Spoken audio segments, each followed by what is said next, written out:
The Racing Post 2018 World Cup preview, and if you're watching on the live stream, welcome along as well. What's going to happen for the next hour or so, the panel are going to come on and we're going to talk through all the best bets for the tournament. We'll look at England's chances, we'll look at where the value lies in the top scorer, all the other weird and wonderful markets. Hopefully it'll be a good laugh. We'll talk for about an hour and then there'll be more drink, and we'll be showing the second half of England versus Costa Rica in the big room as well. So welcome along. There was a couple of announcements I needed to make. I think someone said something about if the fire alarm goes, there really is a fire, so do get out. And if you want to use the terrace, you're more than welcome, but there's a no smoking law, even though it is open air. OK, then, without further ado, let me introduce the panel, starting with a man who has spent the last 2 months in darkness, researching every single player, every single team, every single permutation. He is a man I've worked with for 20 years, and his football knowledge never ceases to amaze me. He really is probably the most knowledgeable guy on world football that I know, and I defy anyone to find anyone who's got more in his head than he has. It's the great Mark Langdon. Please put your hands together for Mark.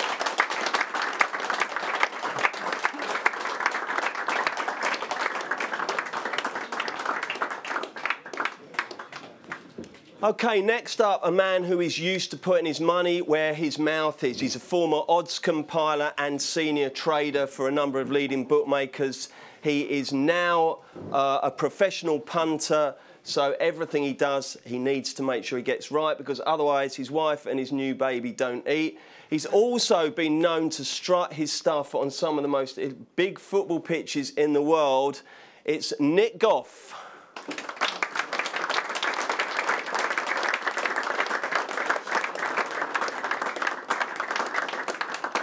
And in case you're wondering what I mean about that, please do take a look at this little video, because earlier this year, in one of the greatest pranks of all time, Nick's friends arranged his stag weekend. He presumed he'd be going to Magaluf or somewhere. Instead, he ended up at Griffin Park as the official matchday mascot, believe it or not. It's normally an 8-year-old child. How much more ad-libbing do I have to do before they get this video sorted out? Here we go. This is Nick coming out with all his fellow mascots. See that arrow? Click on that thing there and it will press play. Well done. Go for it. You'll have to take my word for it. And finally, oh, we might get there. We might get there after. Here we go. Here we are.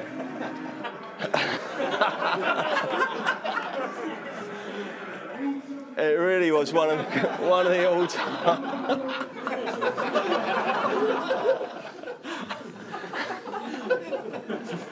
Anyway, finally, last and by no means least, these two have got no international caps, but our next guest does. He's played 10 times for England, 333 Premier League games for Arsenal, which is a record. It's the one and only the Romford Pelé. It's Mr. Ray Parlour.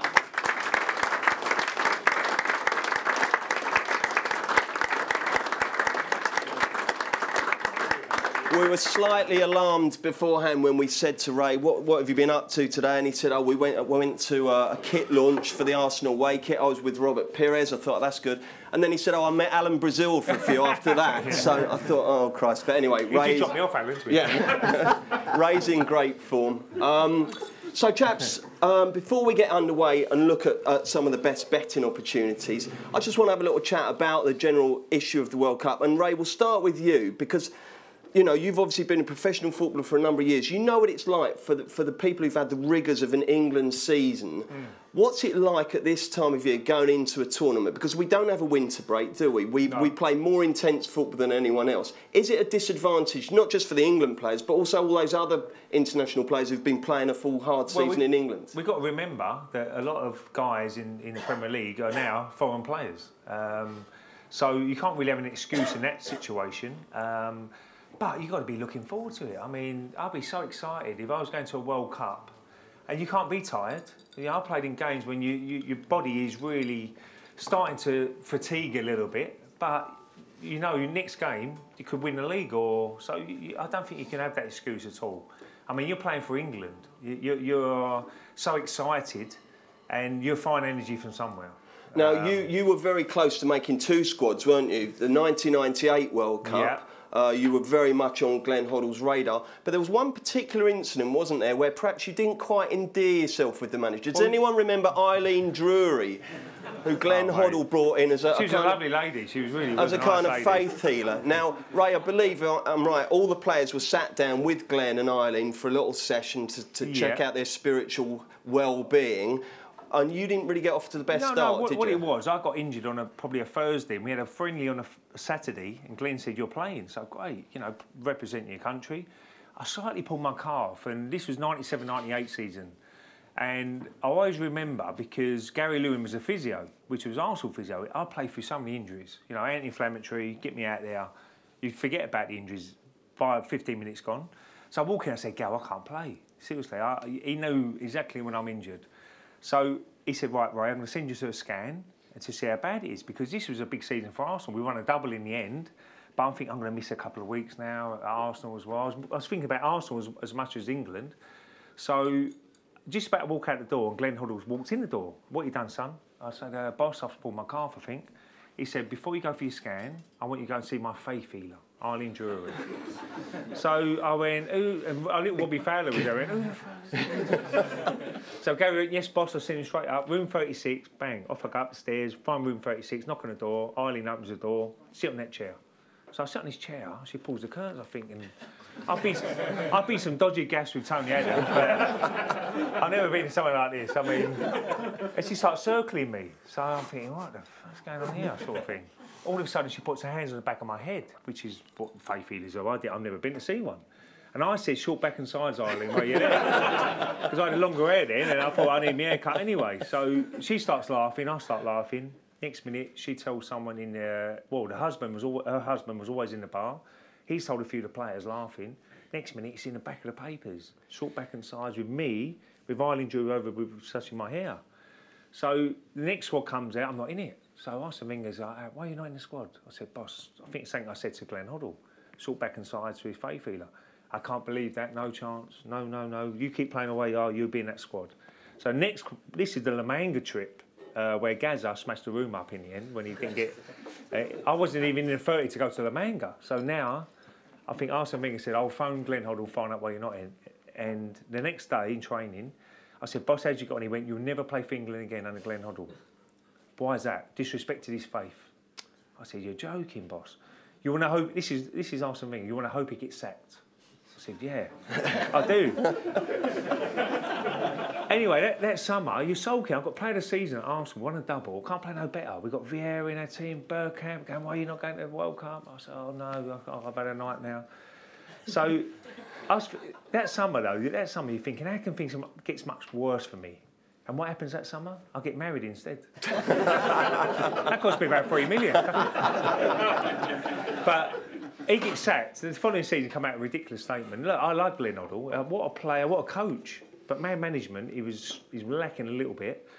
He gets sacked the following year. Kevin Keegan straight back in the squad. So, you know, that was a blessing for me, because I've got a few more caps and a bit more experience being in England squads. But and you would have been in the 2000 squad, wouldn't you? I would say Glenn was a great coach, though. So, you know, with his knowledge, and he was a great player, we all know that.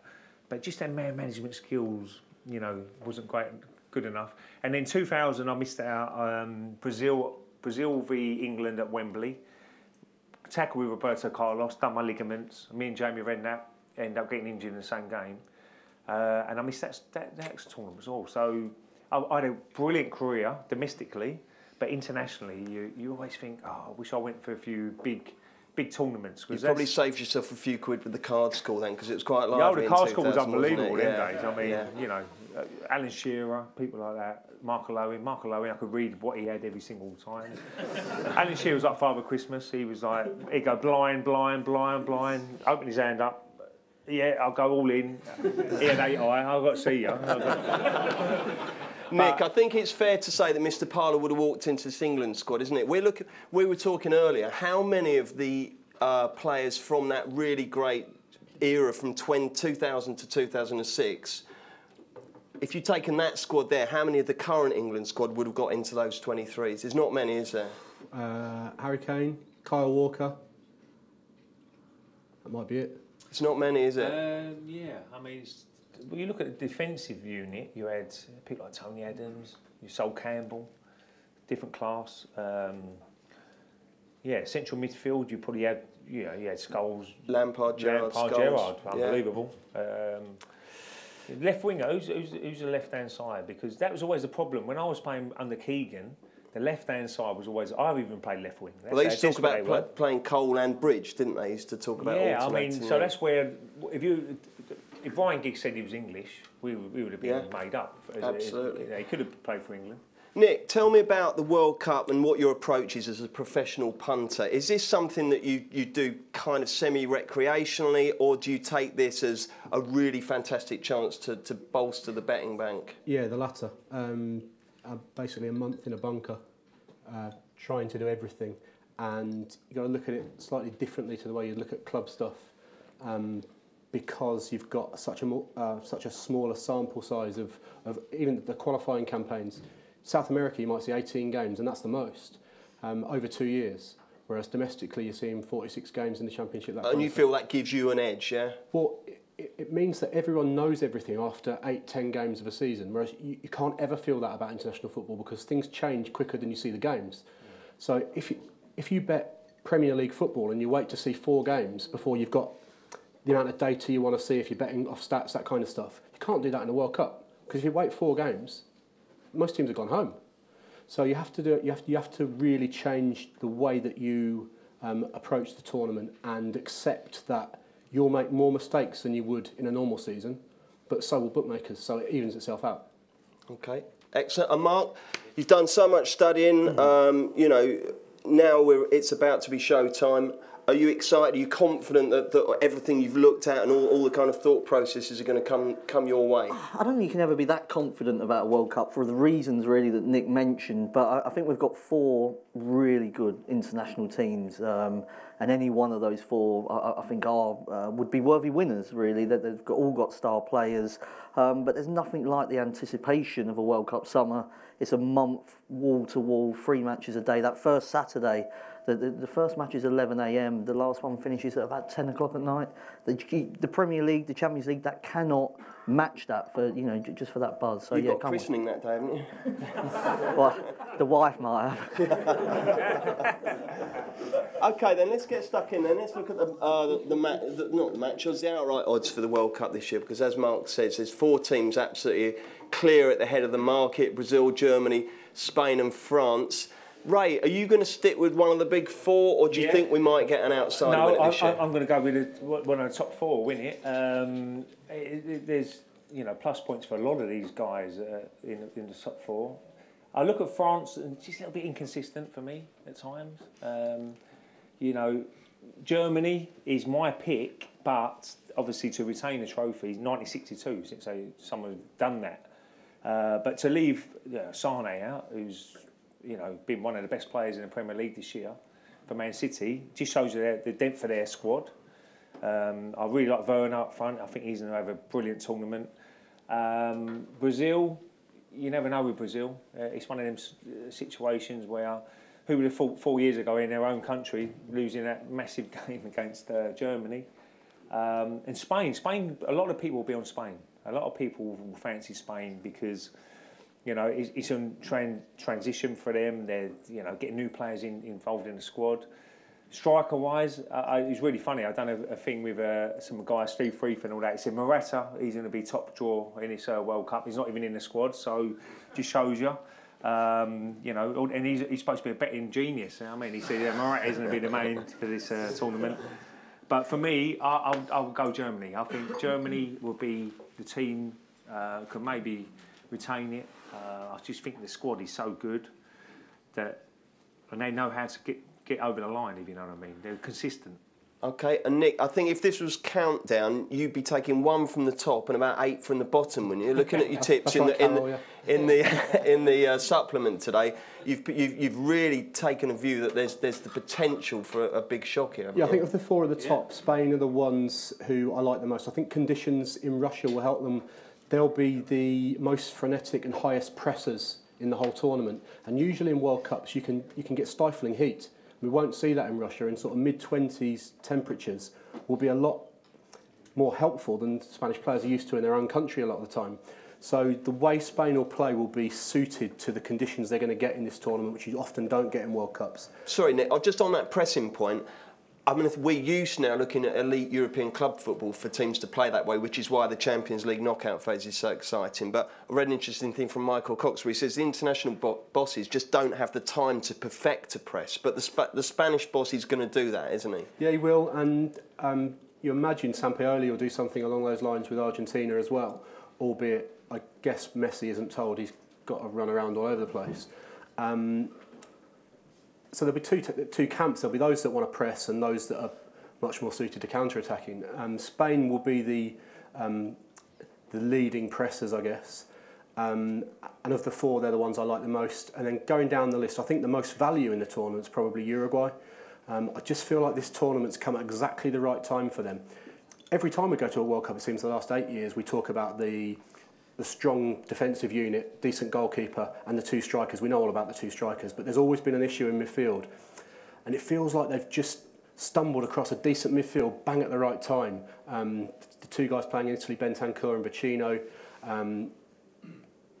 and the winger at Sampdoria, Torreira, looks sort of come on in the last 12 months. And I feel like if this was 12 months ago, because they got off to a really bad start in the qualifying campaign, Uruguay, and all the boxes are just ticked at the right time, and it feels like this tournament has come just in the right year for Uruguay. Including the draw as well. Oh, the draw's fantastic. They couldn't have asked for a better... You wanted to be in Russia's group, obviously.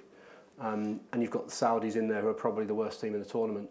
And they play second place from... We'll do the groups later, I'm sure, but second place in the Spain and Portugal group, which I'm not convinced will be Portugal. Interesting. And then tell me all about these weird and wonderful bets you've had at teams of three figures and over. Yeah, I'm mostly with them more sort of to qualify and in dual forecast, that kind of stuff in their group. But I feel like you need to, in these tournaments, throw a few darts here and there. And there are a few teams at massive prices who I think could outrun their odds. From Europe, the likes of Switzerland and Serbia, both in the same group. At least one will get out of that group. And the Serbs are a really interesting bunch because they're massively about motivation for me, about momentum, sorry. For Euro 2016, they were favourites to win their group, and the whole campaign turned into a complete farce. They lost a couple of games, and then they had an incident with Albania where the game got abandoned, and they all fell out. But in this group, 2018 to qualify, they got off to a flying start, and they sort of bullied teams from there. And so when the fixtures came out in their group, to get Costa Rica in the first game was absolutely huge for Serbia because they can get off to... So a decent stat, I think, since the World Cup became 32 teams, 2 teams qualify from every group. If you win your first game, you're 85% to qualify since 1998. Because you've got 3 points on the board, usually you get through with 4. So if you can get that win early doors, it's huge. And Serbia to play that game first and then to have Brazil in the last game, who might already be through, they couldn't have asked for better fixtures, and that's worked out great for Serbia. And then 2 African sides I think potentially could go well. Morocco, who got a horrendous draw in with Spain and Portugal, but still puncher's chance of getting through it. And Senegal, who I think have got Premier League standard quality all over the pitch and might end up playing England in the last 16 and won't be an easy game. Interesting. OK then, Mark, what's the view? Yeah, I've gone for Spain. I think they're the most complete team in the tournament, really. I think they've modernised their game. They were a team that, under Del Bosch towards the end, just looked as old as he was, really. They had no motivation left in them, but I think Lopetegui's come in, he's freshened it up, just brought in 1 or 2 new players, but it's just full of Real Madrid and Barcelona players. I mean, the whole back 4 is Real Madrid and Barcelona. De Gea, probably the best goalkeeper. Take us through the 11. Well, it'd be De Gea in goal, Carvajal right back, Jordi Alba left back, Piqué alongside Ramos at centre half, Busquets just in front of those. The midfield 4, probably David Silva, Isco, and then you are sort of there's a couple of different options there with Thiago, looking to take one of the positions. Obviously, Iniesta will start. It could be Koke or Thiago, and then probably Diego Costa up front to start with. If that doesn't work out, they'll chuck in Aspas, who had a nightmare at Liverpool. But you don't think you can judge everybody by what they do in the Premier League. He's done very well in Spain. Rodrigo has had another good season in Spain. So I like Asensio off the bench. I think his pace and dynamism just gives Spain something extra off the bench. And I like Brazil as well. I think Spain-Brazil final, it's about 16-18 to 1. If they both win their groups, they're in opposite halves of the draw. They would be my two against. So I think that's a good bet, that. Didn't you say that you thought Brazil, I think you described it as having a bit of a plodding midfield? They have got a plodding midfield. I mean, it's Fernandinho, Paulinho and Casemiro. So it's definitely not a sexy midfield. But if they get behind in games, they may struggle to open teams up. The front three is sexy, isn't it? Yeah, I mean, Coutinho, Gabriel Jesus, I mean, you're a Neymar man, Bruce. But that front three, I think, is why they're favourites, and people are attracted to the forward players, aren't they? But I think defences win international tournaments, and I think Spain have got the best defence. I think they've got a generally pretty easy group. They should be qualifying quite comfortably. The problem they have is if they get to the quarterfinals. I mean, I'm going more for Colombia or Poland in the last 16. I'm looking at England, Belgium, last game, who comes top of first or second, and then it'll be either Colombia or Poland. I'm looking at their group. I think they'll go through. So where do you see the journey ending quarterfinals, for them? Quarterfinals. And I think that's a positive tournament for me. Yeah, I think everyone would accept that. I'll be delighted as an England fan. I thought, well, that's quite a good run as a young team. And hopefully 2 years' time and 4 years' time we'll be much better. Nick, I was absolutely fascinated to read that you've done 10,000 computer simulations based on your rating, on your ratings for this World Cup. First of all, how long does each one take? What is it? Is it just the flick of a switch and up it comes, or do you have to play blow football against someone, or how does it all work? The first time I did it went pretty quickly, but my computer's falling to bits, and I have to leave it running overnight now, which is it's not cool, is it? So out of 10,000 World Cups, how many did England win? Just a shade under the right amount to make them the price they are. So I think they're slight bad value. For me with England, I think one of the key disciplines of being a decent punter is that you need to, when the facts change your opinion. And when Southgate was appointed, I thought it was a really underwhelming, poor decision. I was actually quite looking forward to seeing what Sam Allardyce would do at a tournament.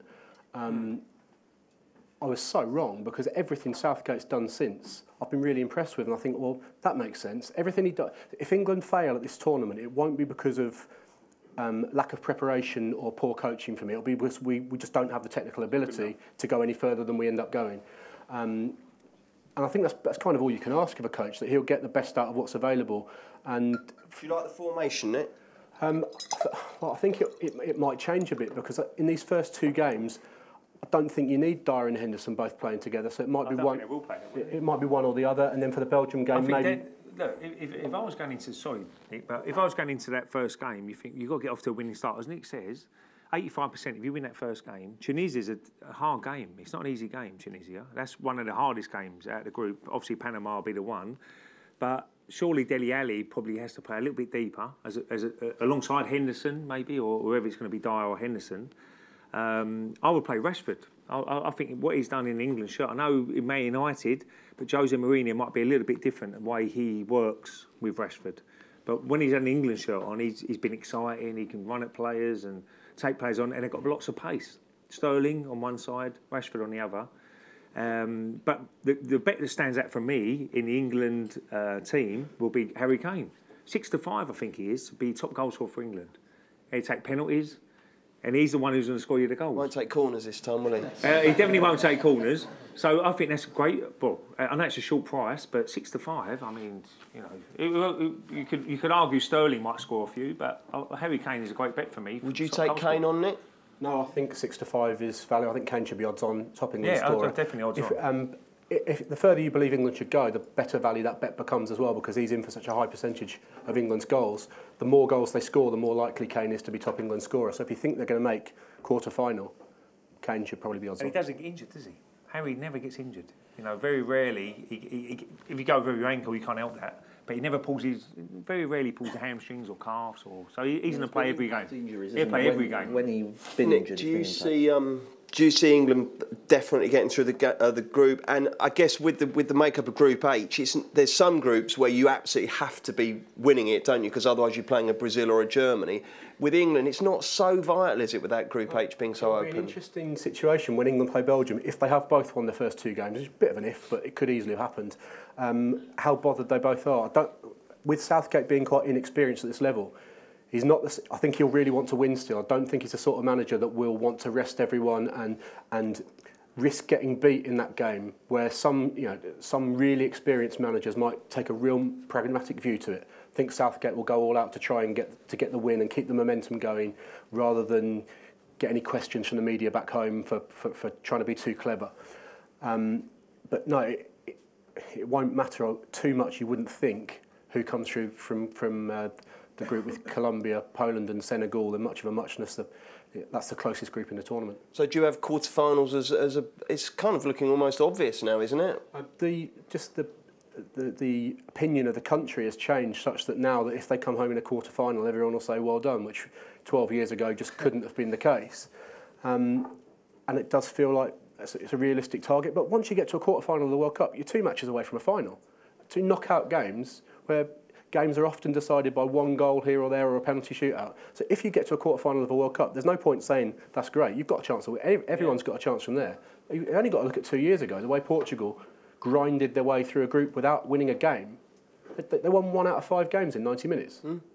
Mark, that 9-4 I'm looking at for the quarter-final elimination. I mean, it's looking, as we talk, bigger and bigger. Yeah, it's Germany. I mean, if it goes the way it should do, it's either Germany or Brazil in that quarter-final. And that's where I think England will struggle when they're really upped in class, because I'm not sure about them defensively. I mean, when sort of Ray was playing, you had like Rio Ferdinand, there was Jamie Carragher, Ledley King, Martin Keown was struggling to get in the sides, and there was you had Tony Adams, John Terry. There were so many good centre backs, and now that they just aren't that quality of centre back. Stones, he doesn't play every week for Man City. Kyle Walker doesn't play as a centre back for Man City. Who played the other centre half? Well, it's out Maguire and Cahill. Cahill has had a bad season, but I would choose him every day over Harry Maguire, I have to say. I mean, Cahill has won Premier Leagues, and he's in the FA Cup final, he showed that he's still a good defender. I think I wouldn't put Maguire alongside Stones. I think that's a recipe for disaster.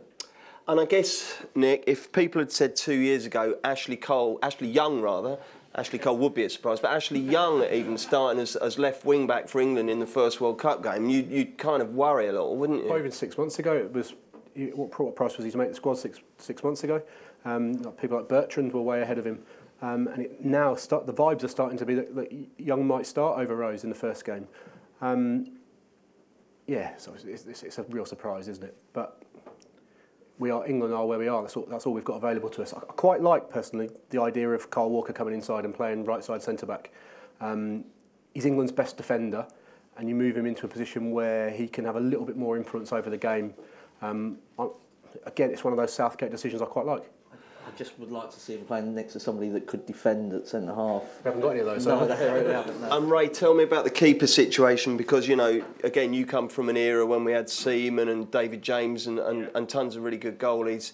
I mean, Butland or Pickford or Pope. I mean, none of us, even Mark hadn't heard of Pope this time a year ago. It was a massive decision from Gareth to leave Joe Hart. Everybody thought he's going to go anyway, Joe Hart. It has to be the right decision, doesn't it? Yeah. I think the future, he hasn't played well. Adrian has kept him out of West Ham as well. But do you worry, though, that between the 3 centre-backs who are fairly inexperienced, the whole formation's alien to them, and an inexperienced, or not inexperienced, but not top-level goalkeeper, do you worry that when England come up against a Germany or a Brazil that it could all go horribly I do wrong? worry a little bit, but I think Pickford is definitely going to be number 1 going forward.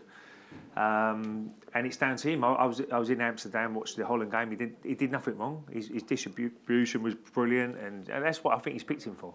I think he's obviously the goalkeeper coach would have had a big say in it as well, because he would have worked with them. But I think Pickford's going to go forward, and let's see how he does. Who knows? He could have a great. He's had lots of practice this year. Sunderland, when he was at Sunderland, and obviously Everton as well. So, you know, I think give them a chance, and, you know, who knows what's going to go on with the goalkeepers. Before we move on from England, I know that Nick and Ray, you both fancy Harry Kane to be top England goal scorer, but Mark, you're going to oppose him, aren't you? Yeah, I always get a bit.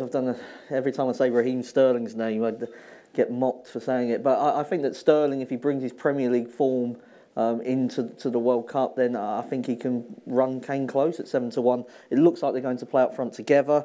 His finishing's not great, but he scored 18 times in the Premier League this season for Man City. He's got De Bruyne and Silva and, you know, probably better players around him. He has, but I mean, even against Nigeria the other day, he had chances. I know he didn't take them, but if you just keep getting those chances, I think he's underrated in England. I think that around Europe, people see Raheem Sterling as definitely one of the best young players in Europe, and I don't think we necessarily sort of see that side of him. You know, he's had a bit of bad publicity or whatever, but I mean, I just think he's a brilliant player who's only getting better as well. Okay, let's move on now and take a look at the groups. We'll whiz through these. We'll do this first batch of Group A, B, C and D. Mark, give us a couple of value bets out of those groups, if you would. Yeah, I mean, I think Group A, Uruguay should win that one. I mean, Nick's and Ray have both mentioned about Uruguay. Russia have got injuries and they're not very good. Saudi Arabia could be the worst team in the tournament. And Egypt, if Mo Salah's not 100%, then I don't think they've got much chance either. The one that really that I like, there's two. One is in Group D. I think Argentina and Croatia to go through as a dual forecast. Argentina is a big negative about Argentina at the moment, but they have got Messi, they have got Aguero, they have got Di Maria. And in 2002, when Brazil won the World Cup, they struggled to qualify, left that behind them when they got to the tournament. They're about 10-1 to win the tournament. 4 years ago, people were falling over themselves to back them at about half that price. So I think you could make a case for them. You know, they lost a World Cup final and 2 Copa America finals on penalties. So they've not won a title since '93, but if they won 2 penalty shootouts, then maybe they're double Copa America champions. So I like them and Croatia. And in Group B, I think Nick wants to talk about Morocco as well, but I can't have Portugal at that price. I think Morocco probably the best team of those that are about sort of 400-1 or whatever. They've got some really good players. I don't think they'll win the group, but I think they can come second. What formations do they play, Mark? Morocco 4-2-3-1. Do they? They do, yeah. Could you name their starting 11? Well, I can name most of them. I mean, it's Benatia and Saiss play as centre backs. You've got Belhanda. That sort of runs the sort of midfield area. But the one that everybody's talking about is Ziyech from Ajax. He's the Eredivisie player of the season, most key passes, most assists in the Eredivisie. He's mid-20s now, so I mean he's been around for a while. The one problem with him is that the expected goal ratings gurus on Twitter, they sort of, every time he has a shot, one of them dies. That's not such a bad thing. Andros Townsend. Yeah. He's got an Andros Townsend sort of range of shooting. He will shoot from 30 yards. Most of them go over the bar, but he's a really good player. He's probably moving on in the summer, and I think Morocco are just too good to be that price. It's all written down on the back of this beer label. All his knowledge. It's a crib sheet. Very impressive. Now, Nick, I want you to tell me about Group A and particularly the opener, because you are not feeling your way in with a couple of forward defensives here. You're going all guns blazing next Thursday, aren't you? Yes. The first 2 games, actually, I will be all over favourites. I'm very strong Russia in the first game against Saudi Arabia. I'm not pro-Russia at all, but I'm really anti-Saudi Arabia, who have had one of the most ridiculous preparations for World Cups I've ever seen, sending the whole squad pretty much to Spain to train with various clubs, and none of them played any football. They sort of all turned up undercooked. They've had 2 friendlies which they played in Spain against in Cadiz and Seville, against teams who didn't take them, Algeria and Greece, who just turned up with kids' teams pretty much.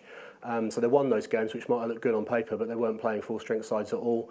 I think this is a fantastic first game for Russia. If the balls were warm, they couldn't have done it better, could they? There's no way that would have happened. Just on the Morocco point in Group B, I think Belhanda, top Morocco goal scorer, around 12-1 is really interesting, because he plays a lot further forward in the 10 hole in the 10 role for Morocco than he plays for his club, and with Ziyech taking shots from all over the place unwisely. Belhanda may be the one that benefits goal scoring wise there. In Group C, the rags that no one's talking about. I think I'm the only person on the planet who really fancies Australia to have a decent World Cup. Tom Rogic to be top scorer there, around 10-1 is also really interesting. The guy from Celtic who will play in the 10. And the striking role will rotate a bit, because I think they want to give Tim Cahill some game time, but he can't play 90 minutes anymore. So they've got 3 strikers in the squad who will sort of rotate, whereas Rogic will play every minute in the 10. So that's probably decent value. And the best bet of the lot is Iceland to finish bottom of Group D, around 6-5, 5-4.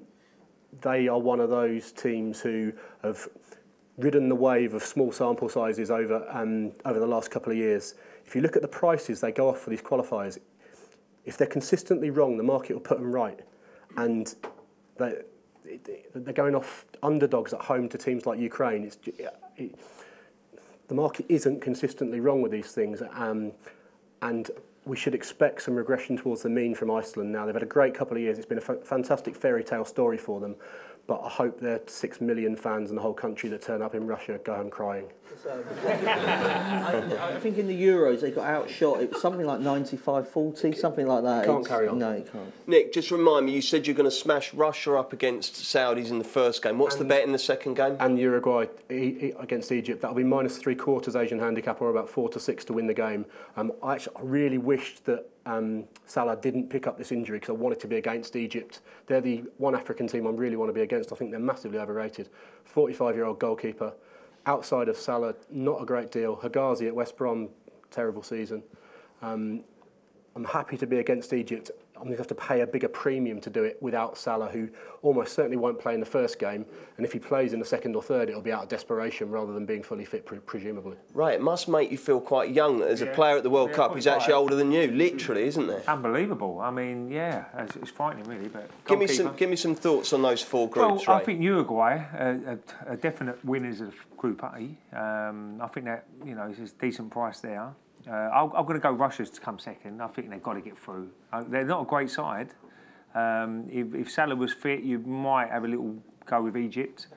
For me, I would rather do back the 1-3 shot France, 1-2 shot Spain, Brazil to win their group, and maybe put them all in an accumulator. In a little treble. Yeah, you'll have them all. And Group D is interesting because I think Croatia could maybe come top of the group. Okay. And Argentina second. That pays about 7-2, the forecast there. So fantastic. I think that will be my tip. Croatia to come top, Argentina second. Okay, let's look at the other 4 groups then. E, F, G and H. I'll master the alphabet one day. Mark, kick us off. Where's the value here? Well, I mean, Ray mentioned the sort of ACCA favourites. I mean, if I was doing one sort of multiple bet, it would be Brazil and Germany.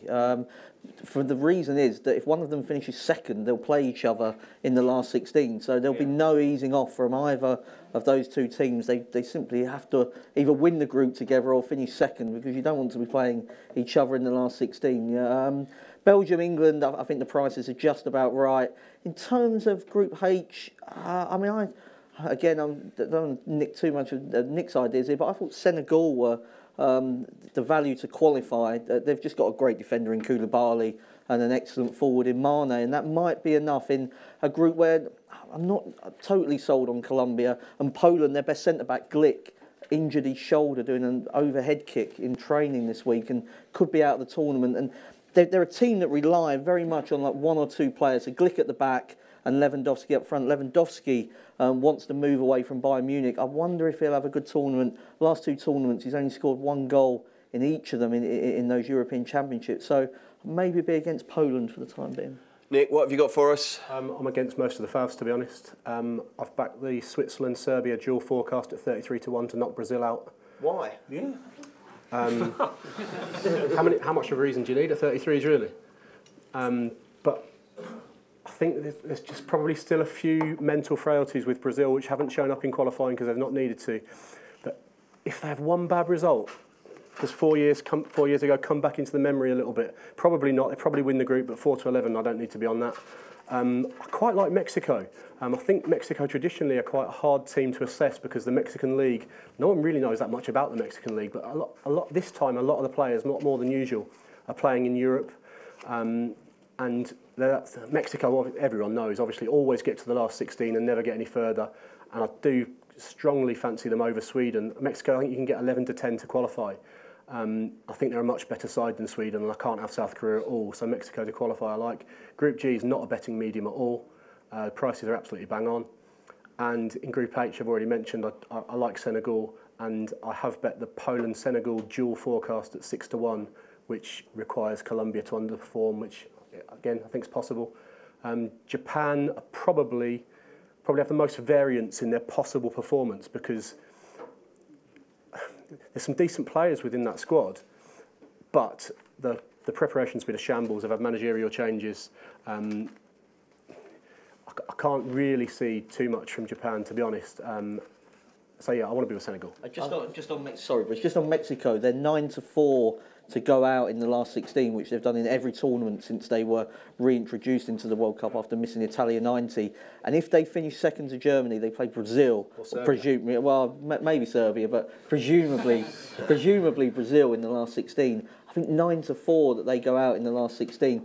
Is a big old price, because even if it was against Switzerland or Serbia, one of those two would have had to have played really well to have knocked Brazil off top spot. And I think, talking about sort of old wounds, I think the fact that Mexico can't get past this last 16 stage, I think that will come back again. 9 to 4 looks too big. Yeah, I think Bruce as well. I'm going to go with the favourites. I think Brazil win their group, Germany win their group, and you can throw in Spain as well. But also looking at who's going to come bottom, I think that could be very interesting. I mean, I would have Japan to come bottom in their group, Group H, Panama. If you can put them in trebles and accumulators as well, that might be a bit of value as well. Who comes bottom of the groups? Excellent, good stuff, chaps. Right then, where are we next, Alice? Top goal scorer. Let's look at the Golden Boot. Obviously wide open. Bookmakers betting each way. The last two winners of this, I think James Rodriguez 4 years ago was 150 to 1. There was a dead heat in 2010, wasn't there, Mark? Including Thomas Muller, who was 100 to 1. So it's worth fishing out a few long shots sometimes in this market. Let's see whether the boys fancy one of the favourites or whether they've got an obscure one for us again. We'll start with you, Ray. Well, I look at the market there. I've gone for Werner in Germany. I think Germany will go there and thereabouts towards the semi-final, and he's an excellent young player. I think he's got so much talent. There's a couple of outside bets who are not on that screen now. Obviously, Griezmann will be a quite a popular bet for a lot of people. But I've also gone for Lukaku. I know he's a bit hit and miss at times at Belgium. If you think they're going to go a long way, 20 to 1. He'd get lots of service from Hazard and De Bruyne and people like that. And if he's got his goal-scoring boots on, that he could be a decent price. Do you think Belgium can go a long way? Because we haven't really talked about much, but they're packed with real Premier League stars, I'm a little bit hit and miss with Martinez at the moment, what he's going to bring to the table. I know there's lots of talk about Company maybe not making the final squad, or he's going to go and whether he's going to pick. And then I'll go Thomas Muller again. I think Muller as well, you can look at him as an outside bet, 33 to 1. Jesus, if you think Brazil are going to have a good tournament, I think he's a decent bet. But there's quite a few. And an outsider, if you think Spain's going to win it, maybe someone like Isco, who's 66 to 1. Okay. Who could maybe get a few goals, and it could be a decent bet. Take your pick out of those 17. Nick, who's your fancy for the boot? Thunder massively stolen there. I thought I'd be the only person mentioning Isco at 50 or 66. He's got a really good goal-scoring record for Spain. Not so good for Real Madrid, but the way Real Madrid's set up, it's all about Ronaldo scoring goals. So you wouldn't expect him to have such a great record there. He's 5 to 1 to be top Spain scorer. But if you back him each way at 50, you're getting 12.5 top 4. If Spain make the last 4, what price are you that Spain's top scorer is in the top 4? So I think the 50 each way, Isco, is probably a fair bet. Any others? Well, sorry, I was going to see if Nick's got any alternatives there. The problem with Cavani and Suarez is that you've got their goals in for pretty much level. So you can't really form much of an opinion on Suarez over Cavani or vice versa, you've got to take a bit of a guess. And to back them both at 25s, then you're on them both coupled about 11, something like that. You don't really want that, I don't think. So as much as I do fancy Uruguay to have a good run, there's better ways to back them than the two scorers, I think. Mark? I think Suarez would probably be on pens. So if I wanted to be on one of those two, it'd probably be him. But of the ones at the front, I mean, I thought there was a case for saying that Neymar should be favourite. I think Brazil are going to have a good tournament. And he's so selfish, and he, you know, the reason he left Barcelona is because he's all about himself and not about the team. He's not interested in winning team honours. He wants to win individual awards. He's already said that the reason he left is because he wanted to win the Ballon d'Or. The way to win the Ballon d'Or is to have a big World Cup. Now, maybe he was genuinely injured for the last few months of the season, but it was a bit convenient that he sort of just knocked off, from Paris Saint-Germain. I mean, some of the things he was doing in Paris were pathetic. Well, Didn't he try and get someone sold because he was taking free kicks over him and things like that? Yeah, well, Cavani had a big bust up with Cavani. He was playing poker while they were winning the title. Nick may think that's the right approach, really. Yeah. But it was. I mean, it didn't go down well in Paris. And he's never ever played on the weekend of his sister's birthday. No, he doesn't. That's and true. He doesn't. He likes to go to his sister's birthday party. He had one weekend off when he went to the. He was on Instagram and PSG thought he was injured, and then the dentist said that he was in Brazil, and they didn't know he was in Brazil. He had a go at Unai Emery for taking too many. They took the coach to too many away games for his liking, where they didn't fly enough. But I still think that he's somebody that scores an enormous amount of Brazil's goals. No matter how many star players they've got, he'll be on free kicks and penalties. So I think of the front lot, I'd want to be on Neymar. Of the middle, I thought Kylian Mbappe. He's around about 33 to 1 shot. I think Mbappe is an absolute phenomenon that will be the world's best player one day. And I think it's now or never really for the value, because I think in 4 years' time, we're probably looking at Mbappe up there with sort of the Messi kind of price, because he's that good. And so you've got to take a bit of a punt on him now when there's one or two things not quite right, and he's going to play out on the wing. But he's just so good, he could probably still score plenty of goals. So you're hoping in November 2022, when we're doing the pull-out for the Qatar World Cup, you're looking back and you're compiling the 2018 gold medal. Can you believe Mbappe was 33? Well, I remember when Messi won his first Champions League Golden Boot at 20 to 1. So it's now or never. OK, fine. Well done, lads. Let's move on to the player of the tournament, the Golden Ball. And I've got to start with you, Mark, because you've sussed an angle here, haven't you? Well, I mean, it's the Adidas Golden Ball, and Adidas-sponsored players have got a good record in it. Since 2002, it's only ever been won by players who wear Adidas boots, or gloves in Oliver Kahn's case. Nike, 1998 for their last winner. Maybe it's coincidence. It's done by a technical committee, give a shortlist, and then journalists vote for the winner. It's caused a lot of controversy in the past. Zidane won in 2006 despite headbutting somebody in the final. Diego Forlan was not a deserving winner in 2010, but you knew he'd won by the market. He was 25 to 1, punted at all rates down, and then unsurprisingly given the award. And then in 2014, there was some controversy over Messi winning it. I thought he dragged Argentina to the final, so I didn't think it was that bad a decision. But David Silva, I thought he had a brilliant campaign for Manchester City, given that his son was in hospital for 5 months and he was sort of commuting from Spain to put in the performances that he did. He scored 5 goals in qualifying, and he wears Adidas boots. He does, doesn't he? He does, yeah. That's important. And I've mentioned Mbappe again. He would be the other one. He does wear Nike, but I mean, hopefully, it shouldn't matter. It shouldn't matter, but just in case it does. But it is one of the great journalistic. Are they betting on what boots they wear? They're not. No, that'd be a good bet. Yeah. You might want to be on the Adidas. What would there be odds on, wouldn't it? Yeah. 1 to 3, something. No, a lot of the ones at the top of the market, like Neymar, they are. Griezmann would be Adidas. Griezmann's not Adidas. I think he's.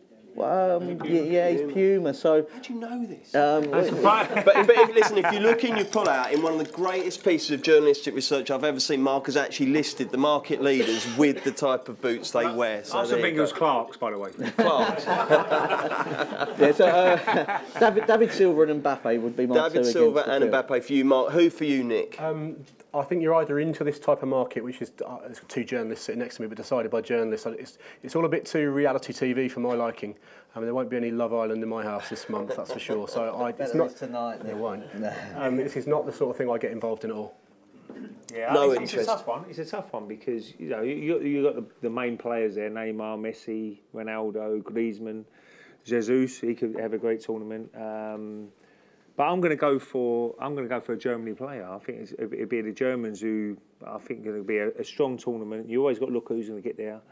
And I'm not pinning my hopes on this Werner up front, but I think he could have a really good tournament. And Okay. I'm going to stick with him. It'd be a big price probably as well. Righto, the bookmakers have really surpassed themselves this year. I've never ever seen such a wide array of markets. You can bet on virtually anything you like. So, chaps, let's, before we wrap it up, look through all the other bets that you think are worthy of a mention and that listeners and viewers should make a note of so they don't miss out. Mark? Yeah, there's a few. Germany over 9.5 tournament goals would be one. I think they have got a really nice draw to at least the quarterfinals. They've scored double figures in the last 3 or 4 World Cups, so I would be surprised if they don't get to at least 10. And they are. They're not going to ease up when they get in front of teams. They'll still like to batter them, and there might be an opportunity to put scores on a couple of teams there. So I like that. In the top Serbia scorer, Mitrovic is very hot and cold. I think we can take him on at a relatively short price with Milinkovic-Savic, who plays for Lazio. He's the highest scoring midfielder in Serie A this season. Scored 12 goals. I would sort of describe. I mean, he's been described as he's got like a Lampard-esque kind of knack for scoring goals, and people have said he's got Gerrard's sort of long-range shooting ability. I would sort of describe him as Marouane Fellaini with a bit of talent. That would be because he's got the size of Fellaini and everything that people like about Fellaini's size, but he can actually play football as well. He's definitely a €100 million footballer, and he's about 12 to 1. So I'd back that. And top South Korea, they may only get 1 goal, but I think Heung-min Son. He's about 11 to 4. I just think he's miles better than everybody else they've got. Excellent. Nick, what else have you got for us? On the team group points, I'm going to bet under the two faves, under 7.5 Brazil and under 7.5 Germany. So basically betting that they don't win all 3 group games. 8 to 13 and 4 to 7 respectively, I think I make them both shorter. Historically, is this one of those things where if you actually look back at the group favourites, they don't just go through and win all 3? Yeah, it depends on mentality and whether you really want to win that 3rd game when you're already through. Brazil and Germany very different in that regard, but I think both. I don't think either have got a cakewalk of a group. I think Germany's first game against Mexico is really tough, and I think every game Brazil have got is pretty tough. So I'm happy to be under both of those. I'm over Mexico points. I'm over Croatia points. I'm over Australia points, and with Australia on everything. And Nick, as a newlywed going into the World Cup with a young child, how do you manage to clear it so that you are absolutely sorted for the next month? I suppose it's your profession, isn't it? You've got to do it. It's your job, isn't it? I'm working or we're not eating. And what price are you to win during the World Cup? That's a great question. I would back myself to be in profit come the final at 4 to 9. 4 to 9. I wish I could say the same myself. I'll back that as well. He's feeling confident. Who's setting a bet on that? Ray, anything else for us? Yeah, no, I think that I'm going to go under goals in Sweden. I think Sweden will struggle to score in the World Cup in the 3 games. I don't know what their price is, but I'm sure. And you were chatting to one of your old Arsenal. Yeah, Anders Limpar said we can't score no goals. We won't score no goals. So he's pretty confident they won't score no goals. So I'll go with that, and I'm going to stick with the favourites to win groups. I think there's a bit of value in if you put in a treble or quadruple on Spain, Germany, Brazil. I'm going to go with all the favourites. I know Nick's going against them, but I think they're top all their groups. And Ray, you're jetting out to Moscow, I believe, aren't you? Yeah, I'm going out on the 17th, so I'll be out there for staying in Moscow. We're doing lots of shows out there for TalkSport, so looking forward to it. I'm sure it'll be a great World Cup. Every single World Cup has been a bit of a problem. South Africa back in, it's going to be a nightmare. Not badly organised, good as gold. So let's hope Russia's the same, and it should be a great tournament. Absolutely. And Mark, you're looking forward to it. What kind of World Cup do you think we'll look back on? Will it be one where defence is dominated, or will the big stars come to the fore and it'll be different? No, I'm slightly concerned by it. All depends really who wins it. I mean, Portugal were almost disgraceful champions 2 years ago, the way they played. Given the ability that they've got, because they could have been better. Maybe they wouldn't have won, maybe they would have done, but I would hope that if one of the 4 big teams wins, then they've probably had to play quite well to win it. But I just hope that people don't follow that Portugal negative way of just trying to draw every game and it's just avoiding defeat, isn't it? But that would be my fear. But I think we've got good 4 teams, and if one of them wins it, it should be a good one. Fantastic. That brings us to the end of the live stream. Thank you very much for tuning in. I hope you enjoyed it. Don't forget to join us throughout the World Cup.